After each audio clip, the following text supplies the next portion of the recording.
Imagine spending your whole life being called the same cruel nickname. Not by strangers, by the same 20 people you're stuck with forever. There's no new school to transfer to, no blocking them, no moving away. Just you, them, and the same fire, every single night for the rest of your life. You'd think a group that small would be kinder to each other, less room for cruelty when everyone depends on everyone else to survive. But anthropologists who've spent decades living alongside hunter-gatherer societies have found the opposite. Mockery wasn't rare in these groups, it was constant. And it wasn't random either, it followed rules nobody had to write down. In 2004, anthropologist Christopher Boehm published research after studying dozens of hunter-gatherer societies across different continents, from the Kalahari to the Arctic. He found something strange and consistent.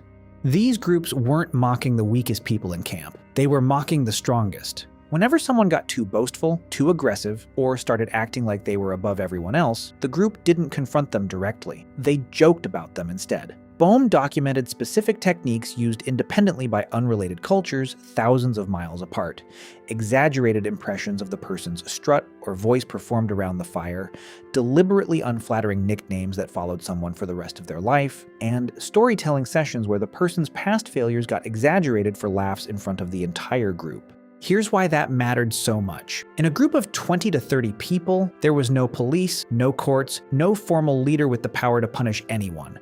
If one person started accumulating too much influence, or worse, started bossing everyone else around, there was genuinely nothing stopping them, except the group itself. So the group built its own enforcement system out of the cheapest tool available: humiliation. A single, well-placed joke, repeated by enough people, could strip an aspiring tyrant of his authority without a single weapon being drawn. Anthropologists have a name for this pattern. They call it leveling, and it's been documented in societies with no contact with each other, separated by oceans and thousands of years, which suggests it wasn't copied from culture to culture. It was independently invented over and over because it solved the exact same problem everywhere humans lived in small groups. But leveling had a dark side nobody planned for. Once a group discovers that mockery is an effective weapon, there's nothing built in to stop it from being used unfairly. Ethnographers have documented cases where the same techniques used to humiliate a genuine bully got turned on people who'd done nothing wrong at all. People who were simply different, or slower, or physically weaker, and had no way to fight back with jokes of their own. Archaeologists studying skeletal remains from several ancient burial sites have found something that hints at how far this could go. Certain individuals show signs of chronic stress, poor nutrition relative to others buried nearby, and burial placements suggesting lower social standing, even when there's no evidence they lacked the physical ability to hunt or gather effectively. The leading interpretation isn't that these people were incapable, it's that something about their social position had already been decided long before they died, and it likely started with words, not violence.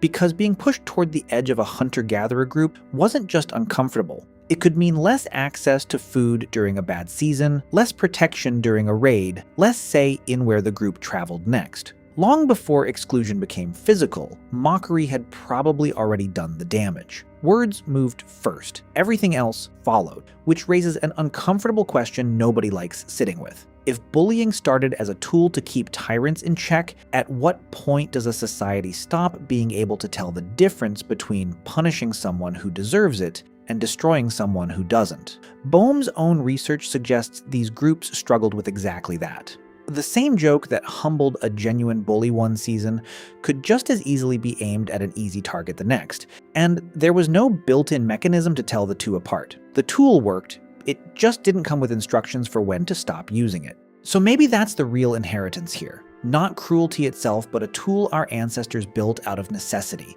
One that solved a real problem with no formal government to solve it instead, and then quietly outlived the problem it was built for. The fire circle is gone. The reason for the joke usually isn't remembered by the time it gets repeated for the 100th time, but the tool is still sitting right there in every group of people who've ever decided together who gets to be laughed at.